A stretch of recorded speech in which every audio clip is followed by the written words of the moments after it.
Yes, we're back with another rider, another episode. Today we have a psychotherapist in the house. Am I saying it right?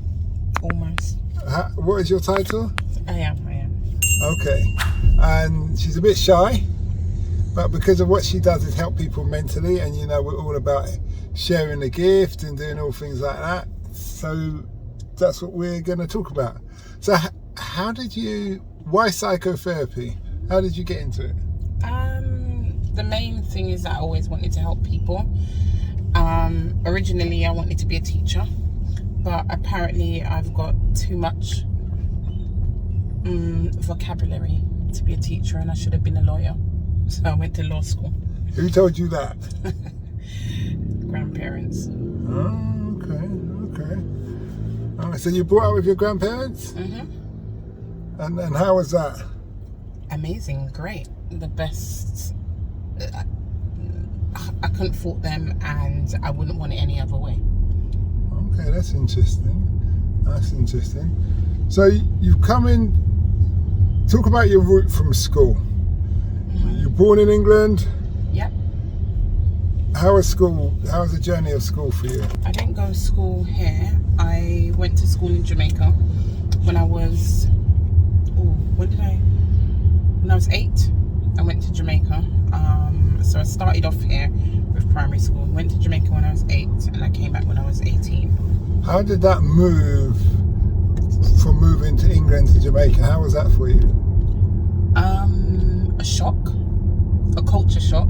Even though I'm brought up Caribbean, and our household is just, when we were here, everything was centered around being Caribbean, being Jamaican, being Antiguan. So I had a lot of culture around me, but you're in England, so, and then going into Jamaica, it was like a culture shock. I thought I was going for a holiday. Okay. Right. And yeah, I went to stay, and yeah, I had the best life. Mm-hmm. I wish my children could experience the life that I had in Jamaica. How did the work settling in with the Jamaican school kids? Mm-hmm. How did that work for you? Yeah, I mean, everybody's got a name, so I was English Pound for I don't know how long. And English Pound. Okay. Yeah, or English, or then the name, the pound went, and there were so many names that I cannot talk about on here. Okay. All right. Did you feel there?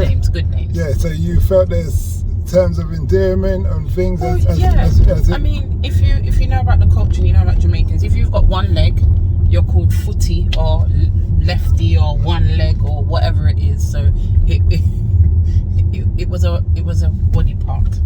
Okay, I hear you. No more. So when you were 18, you Yeah. came back to England. How was that? Culture shock again.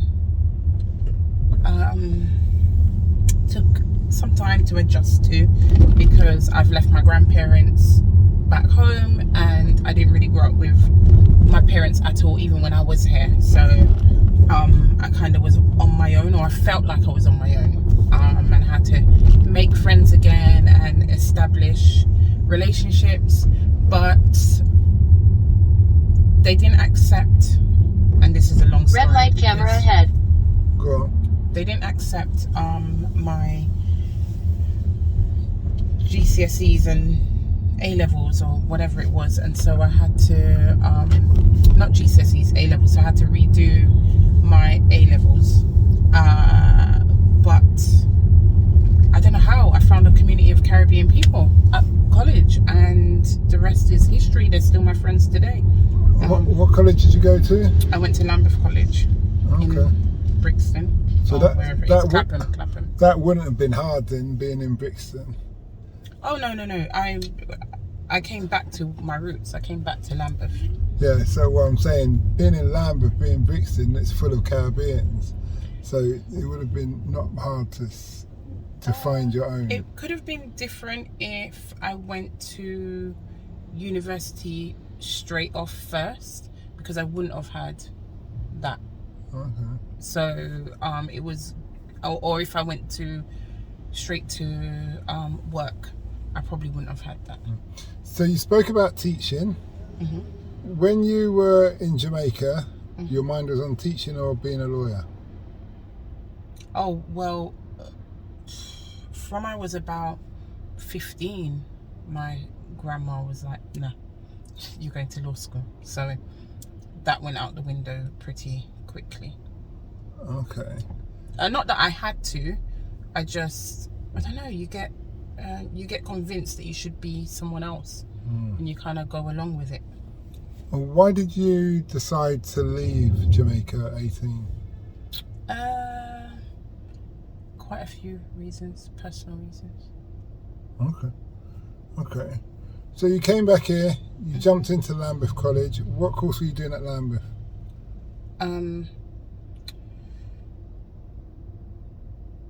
I was doing my A-levels.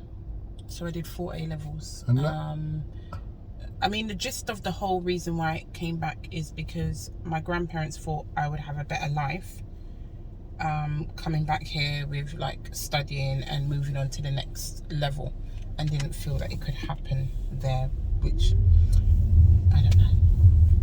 Okay. So when you say you don't know, are you doubtful that if you were staying in Jamaica that you'd have been doing better? I'm doing great now, so wherever I would be, I'll be doing great. I don't think that wherever I am has any bearing on it. It's just kind of maybe the cultural mindset of degrees in England are better than degrees in the Caribbean, which is nonsense, because the education in the Caribbean is a very, very high level compared to here.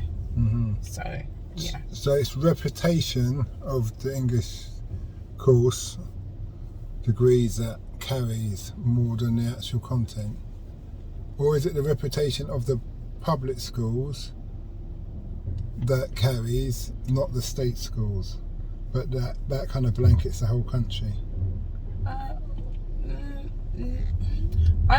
I don't really.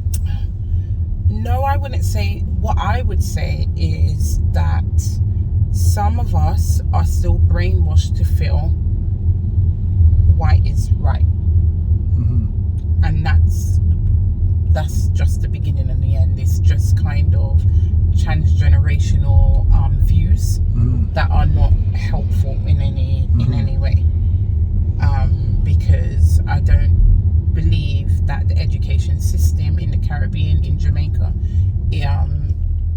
is bad or poor or needs any great improvement. I think they are very good at producing very high quality education and people, to be honest with you. Did you go to a private paying school in Jamaica, or did you? No, I just went to the best.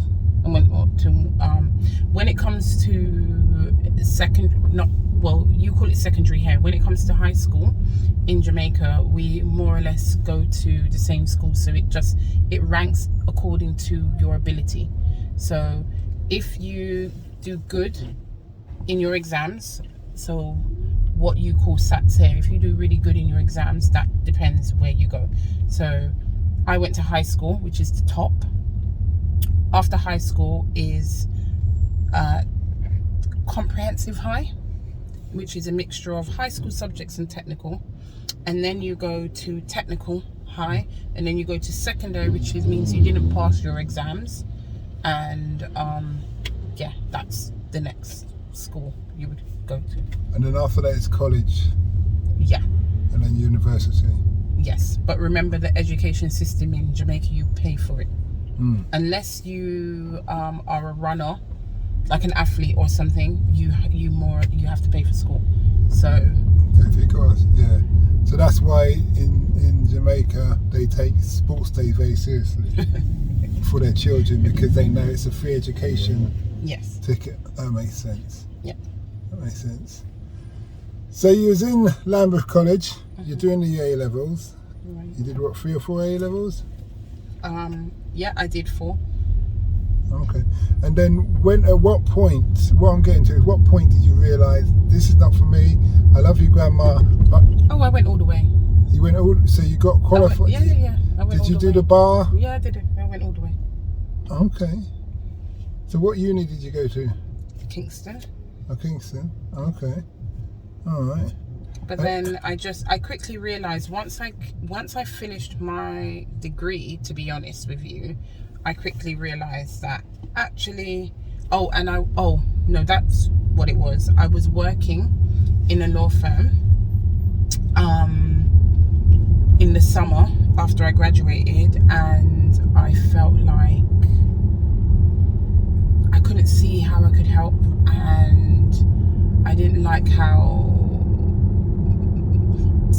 there was a lot of racism, and I didn't feel at ease, and so I just... This is at the uni or in the job? No, in the job, in the workplace. And so I just decided that, I want to help people, and I don't feel like I can really help people by being a lawyer, because you're still bound by all these rules and regulations.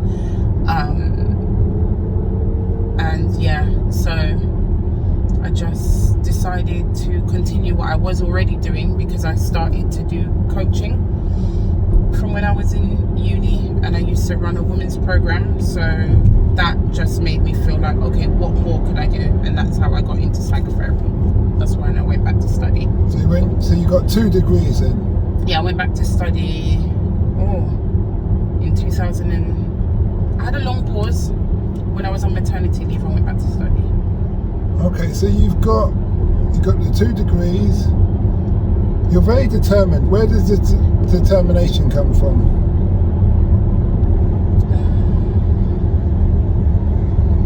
My grandma. It's just in me, I think. It's just in me. I never want to be anybody else but myself, really. So, and I grew up with a very stubborn woman. Okay. Who knows a lot. What did your grandma do as a profession? She was a nurse. She was a nurse. They owned their own business in Brixton, an off license, and she was a childcare. She had her own childcare business as well. She did all 3 at the same time. Okay, she wasn't playing around. Definitely not. My grandparents were very busy. Okay, and did they have other grandchildren they're looking after as well? Yeah, so my grandma has 7 children, and I think at the time when I was younger, there was about 13 of us. And my grandma's house was just always busy. Like it was an open door policy, and those 7 children had friends, and they were like family. They were all kind of, So many good memories. Yeah. My uncles used to take me to nursery. What did your grandma... Change my nappy. Okay. What did your grandma say when you told her you're changing to psychotherapy? No, my grandma wasn't here. No, that's a lie. She was still here with us. Well, I wasn't doing law anyhow. I was still just working in, of course I wasn't working part-time, but I was now in management for the company that I was working for while I was at uni. So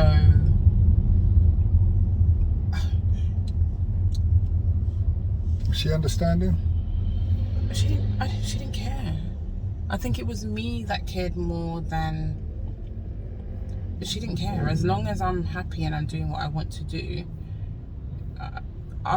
Was under the impression, I've always been under the impression of, you can't let people down, you can't be a failure, you got to be successful. So I'm not going to put that on her, that it belongs to her. I think it just belonged to me. Yeah, okay, I hear you. So tell us, what was the course like?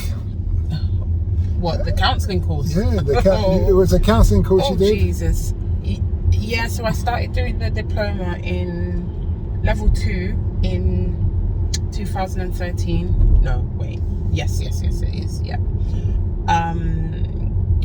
Gosh, what was it like? I mean, this is the thing. You're going into an environment where everyone there feels what they want to do is to help people. You quickly realise actually it's more about you than it is about anybody else, and 90% of the course is about self-awareness. So when you say you, what do you mean exactly?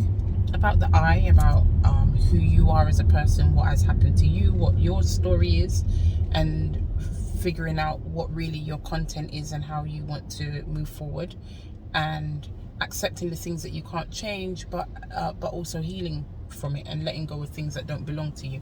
And it becomes a bit difficult.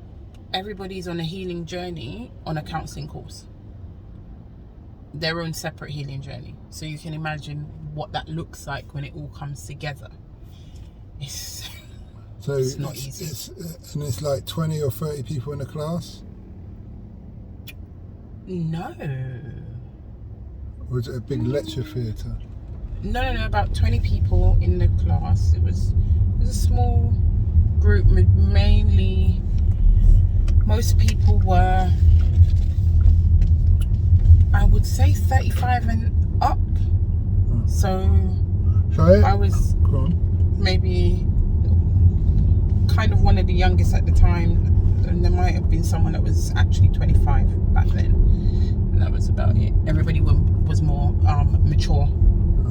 Yeah, the only reason I asked about the numbers, because obviously the more numbers and the more egos, the more issues, the more trigger words that people don't want to hear, or they can't hear, or they disagree. It's just like an emotional roller coaster, I can imagine, at the start, and then slowly people drop out, and other people start recognise that they need to,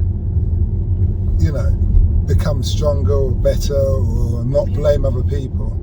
Yeah, I mean, go. How was that for you, coming to terms with your life situation, your upbringing, How was it for me? I think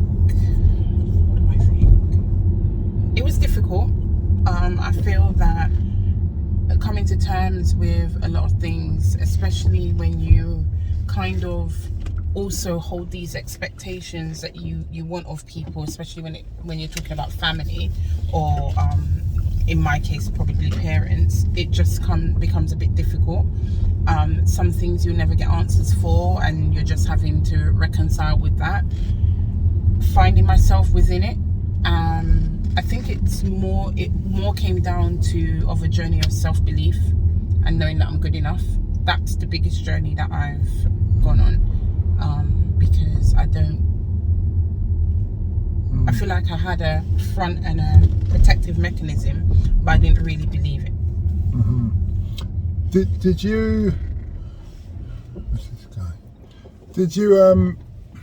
Some people are special. Did you? We're all special. Sorry, he's just thrown me now, based on his bad behaviour. He took an opportunity. Did you find yourself approaching your parents and saying to your parents, or asking them why, or this, or that kind of thing, or whoever it was in your life?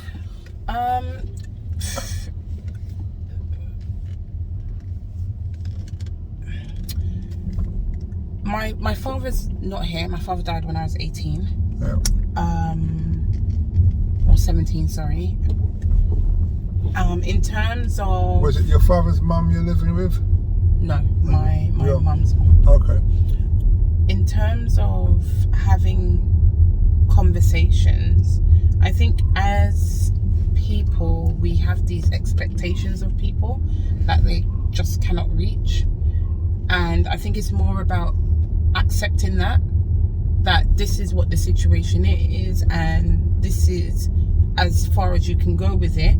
And so how do you work off of that? Like, what do your boundaries look like? Are you allowing yourself to accept that this is what you have and you can make the best of it? Or you can stay unhappy, sad, angry, resentful. And it's just a journey, really, because no one actually owes anything to you. That's a myth. Your parents don't really, I would like to say, oh, you know, they brought you here, so they should do everything that you need. But people can only give you as much as, or as far as they are. And that's just what it is. You say they're willing to give? Because I would argue that people will give you as far as they are themselves. You know, you expecting someone, you know, I don't know, this isn't my scenario, but say you had a parent who had serious mental health issues, like bipolar or something like that. For you to expect that what you're going to get is this loving relationship where they're there for you, they listen to you, they're able to support you in all your needs, it's impossible. The person's capacity is here and you are over there. You're expecting something that you will not be able to get. So are you going to reconcile with the fact that you cannot, maybe even allow yourself to have some empathy and compassion for the other and for yourself, and then be able to just start healing and working on what are your needs and how can you meet your own needs, so that you don't then project that onto other people. The course was what, 4 years? Yeah. When was the stage that you started to sit in and listen to other people's problems, and how was that? Third year? Wait. The third year. It doesn't really work out like that in years, but yeah, it was the third year. Okay. And how was that journey? So before, you would already have the practice from about your second level. No, year 2, yeah. You would have that practice because you do it with your peers. And then you move in. So when you're doing that with your peers, so you're practicing telling them your affairs and they're practicing telling you their affairs. Yeah. Okay.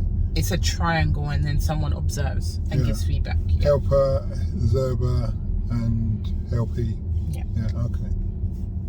I did the course. I did a foundation, by the way, everybody, just letting you know. It was only a week, but I did something. How was it? It was all right. It's all right, insightful. So,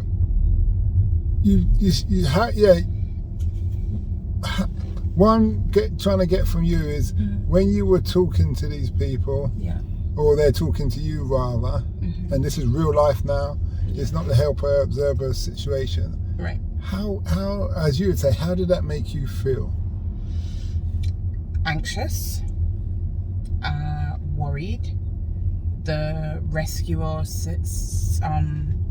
savior complex comes in regards to you feeling like you want to fix the person and that you need to do all these things, when in actual fact you have no power over another human being. So it's difficult because it's a lot about recognizing your own emotions within the environment, and what's coming up for you, and not allowing that to get muddled up or mixed up with what the client's presenting and what's going on for them, because then it becomes very blurry and you don't see the client. Really what you're operating from is your own self. So yeah, it's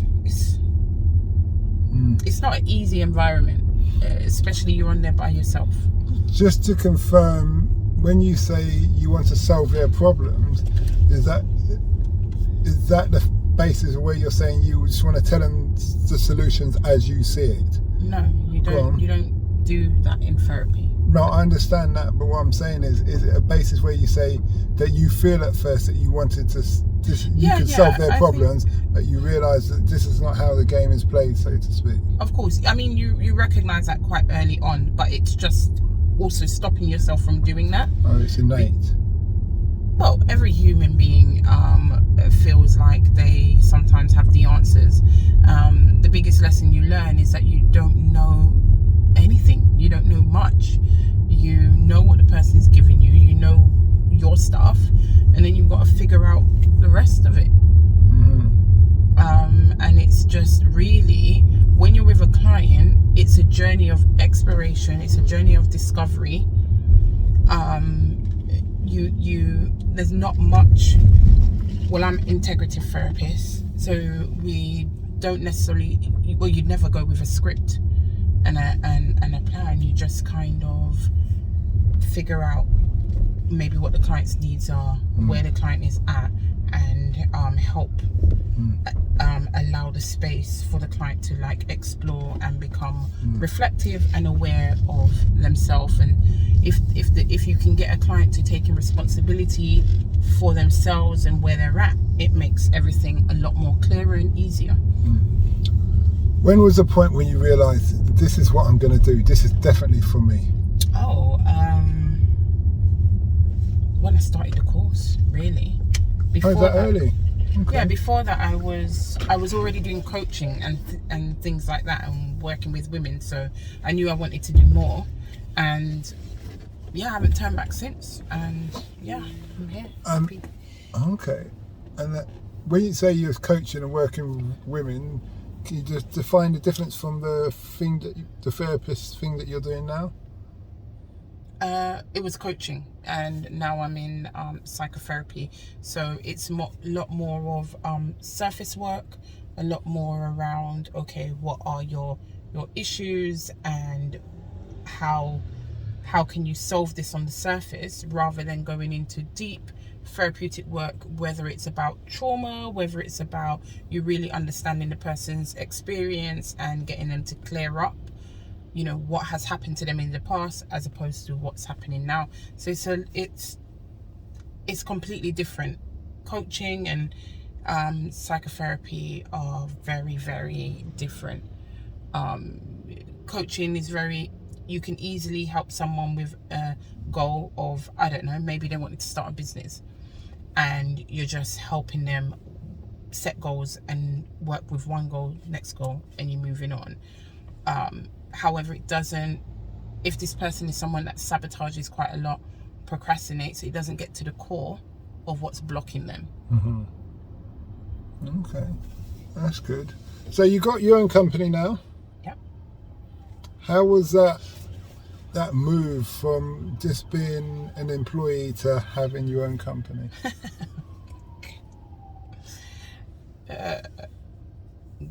Studying. And before you answer that, what's the name of the company, and where can people find you if they decide they want to get some professional help? Well, my name is Anne Marie Jacobs. My company is Empowered Mind Services. You can find me on the Google, on the website. You can find me on Instagram. You can find me on Facebook. Any of the social media platforms under Empowered Mind Services. Okay, thanks. What was the question again? So how was that transition from being an employee to starting and owning your own business? Hard, scary. I took a leap. I decided once I qualified, I was going to give myself 6 months, and regardless of where I'm at, I'm out, and that's what I did. So it was scary, because how am I going to pay my rent? How am I going to feed my children? How am I going to keep the business afloat? There were some days where I didn't have a client for, I think, 4 months before I got my first client. And I had that first client for another 3 months maybe before I got a second client. It was drips and drabs, and and then we had the pandemic. So at some point, 22 years later, so when I just started to find my foot, we got thrown over to the next side. So it's not, starting your own business is not for everyone. When you study and you do any of these courses, but especially in counselling, it's about psychotherapy. They don't teach you anything about business. And so that's a whole nother process and area, if you're going into private practice, that you have to learn and master. And I'm still working on it, to be honest with you. Before we go down the business line, I think I'll have to contact you to do another interview about the business. But what have you learned about psychotherapy and counselling, the whole thing, that you wish you knew when you started?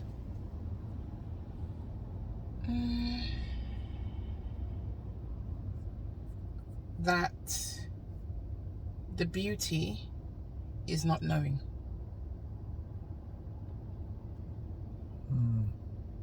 that anxiety doesn't need to exist. The beauty is in not knowing, because you can do so much work through just exploring and trusting yourself, trusting the process, and just being relaxed and not allowing your own fears, overthinking to come into play. So the beauty of not knowing. I like that. It's like what we say in the military, get comfortable being uncomfortable. Well, that's the only place that you can grow. So Empowered Mind Services, you're based in South London? Yes, but I'm anywhere in the world because I'm online. Okay. And we have a low-cost service or affordable therapy, and I have 8 therapists on my books, alongside we're just now employing another 10, so we're everywhere. Well, thanks a lot. Don't forget, guys, the links will be in the bit down below if you're watching on YouTube, Apple Podcasts or Spotify. Empowered Mind Services. We hope that episode enhanced your life. We post an interview every day, as well as vlogging on our social media channels. Don't forget to subscribe to get our latest episode.